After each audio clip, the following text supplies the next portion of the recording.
এদিকে ইনকিলাব মঞ্চের মুখপাত্র শরীফ ওসমান হাদির মৃত্যুর খবরে ঢাকাসহ দেশের বিভিন্ন জেলায় অবরোধ ও বিক্ষোভ করছে ছাত্র জনতা। এই মুহূর্তে খুলনার পরিস্থিতি জানাতে আমাদের সাথে যোগ দেবেন সহকর্মী এইচ.এম. শামীমুজ্জামান।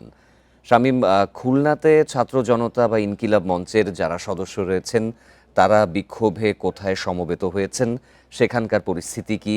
ওসমান হাদির মৃত্যুর খবরের পরে তাৎক্ষণিকভাবে তাদের মধ্যে কেমন প্রতিক্রিয়া দেখা গেছে? ওসমান হাদির মৃত্যুর সংবাদের পরপরই কিন্তু খুলনার শিববাড়ি মোড় চত্বরে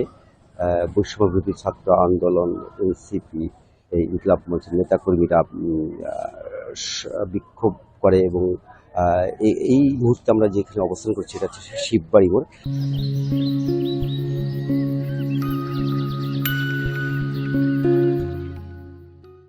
এখানেই তারা অবস্থান করে এবং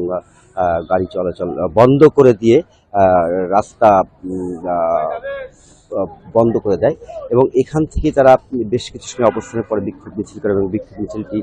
নগরীর ময়লাপোতা মোড় এলাকা ঘুরে এখানে এসে এই মুহূর্তে তারা অবস্থান করছে এবং প্রত্যেকের চোখে মুখেই কিন্তু এক ধরনের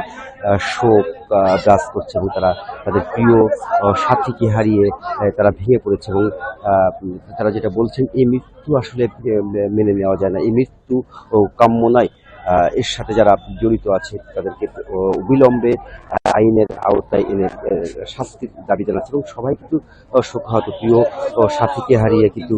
প্রত্যেকে শোকাহত। আমরা দেখছি এখানে কিন্তু তারা রাস্তাতে আগুন জ্বালিয়ে প্রতিবাদ তারা করেছে এবং এই মুহূর্তে তারা এখানে শিববাড়ি মোড়ে অবস্থান করছে এবং তারা আগামীকাল নতুন করে তারা কর্মসূচি ঘোষণা করবে এবং আগামীকাল সকাল থেকেই তারা এখানে অবস্থান করবে। তাদের পাশাপাশি বিভিন্ন যে রাজনৈতিক দলের কর্মীরা আছে তারাও হয়তো বা এখানে আসবে, আমাদেরকে তেমনটি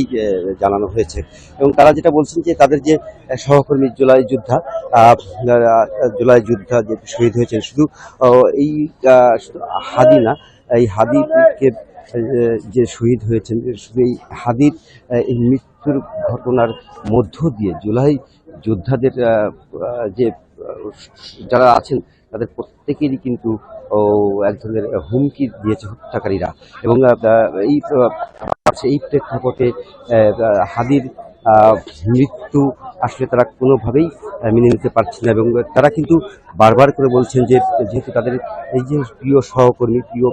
সহকর্মী, সহযোদ্ধা, সাথী, প্রিয় ভাইকে যারাই হত্যা করেছে, যারা হত্যা করেছে তাদেরকে দ্রুত প্রশাসনের তাদেরকে দ্রুত খুঁজে বের করে আইনের আওতায় আনতে হবে এবং এখনো পর্যন্ত যে খুনিরা গ্রেপ্তার হয়নি, কেন হয়নি সে বিষয়ে কিন্তু তারা বিস্ময় প্রকাশ করেছেন, তারা ক্ষোভ প্রকাশ করেছেন এবং তারা যেটা বলছেন যে প্রশাসন যদি চাইতো, প্রশাসন যদি আন্তরিক হতো, অবশ্যই হত্যাকারীরা বা দোষীরা গ্রেপ্তার হতো। যারা এই ঘটনার সাথে জড়িত আছেন তারা কেন গ্রেপ্তার এখনো পর্যন্ত কেন গ্রেপ্তার হয়নি সেই জন্য কিন্তু তারা চরম ক্ষোভ প্রকাশ করছেন এবং তারা বলছেন যে এই ঘটনার যদি বিচার না হয় তারা কঠোর থেকে কঠোর কর্মসূচি নেবে এবং আগামীকাল তারা নতুন কর্মসূচি গ্রহণ করবে বলে আমাদেরকে জানিয়েছেন। তো এই ছিল আমার কাছে সর্বশেষ তথ্য। ওসমান হাদির মৃত্যুর পর খুলনায় বিক্ষোভের পরিস্থিতির খবর জানাচ্ছিলেন সহকর্মী।